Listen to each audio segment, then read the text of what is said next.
E agora entra na nossa conversa o comentarista, o cientista político o Fernando Schiller, para falar sobre a aprovação. Ontem foi rápido no Senado, né? A reforma da Previdência passou ontem com alguns detalhes muito importantes, né, Schiller? Bom dia.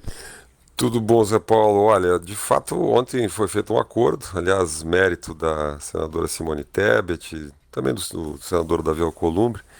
Quer dizer, há um consenso muito forte do Senado hoje em torno da reforma, tem mais de 49 votos com folga, então vai passar a PEC, etc. E uma costura muito bem feita pelo relator, o senador Tasso Gereissati. Então se suprimiu prazos, quer dizer, se antecipou a possibilidade da votação na CCJ, se aprovou em paralelo. Teve uma discussão um pouco mais forte na PEC original, teve uma votação 18-7, mas depois foi uma aprovação simbólica da PEC, chamada PEC paralela, né? O que mudou, na verdade? O senador Tasso Gereissati fez um bem bolado, né? Quer dizer, são três mudanças que foram feitas na PEC original.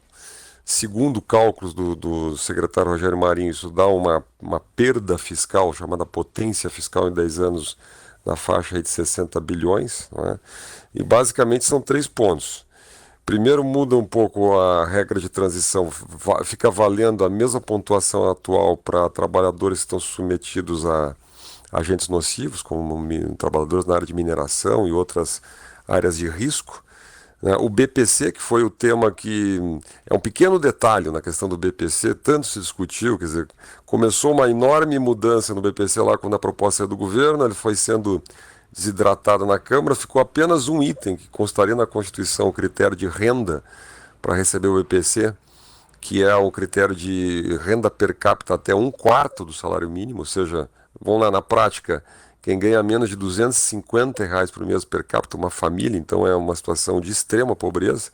Então isso iria para a Constituição, só que há uma discussão jurídica sobre uma interpretação, inclusive feita pelo Supremo, de que o critério poderia ser não 1/4, não é, mas metade do salário mínimo como per capita. Então, que se você colocar na Constituição, você elimina essa discussão jurídica e você pode tirar muita gente do BPC que eventualmente está numa situação de pobreza. É uma discussão complicada isso, é um valor relativamente alto para o país, o Brasil investe algo um pouco mais de 50 bilhões por ano no BPC, é um programa social importante, mas foi tirado da Constituição, então quer dizer, foi tirado qualquer referência a critério do BPC na reforma da Previdência na prática. E por último, o tema da pensão por morte, que deu um pouco mais de polêmica, quer dizer, ficou consagrado um princípio que ninguém ganha menos do que um salário mínimo. Então, fica valendo aquela regra dos 60% mais, pela proposta do senador Tasso Gereissati, mais 20% por dependente, não é? Mas se o cálculo for abaixo do salário mínimo, vale o salário mínimo. Não é? Então, assim, é muito difícil no Congresso você aprovar a instituição de uma pensão por morte, ou seja, um benefício abaixo do salário mínimo. Quer dizer, é um pouco um contrassenso pela lógica da política social brasileira.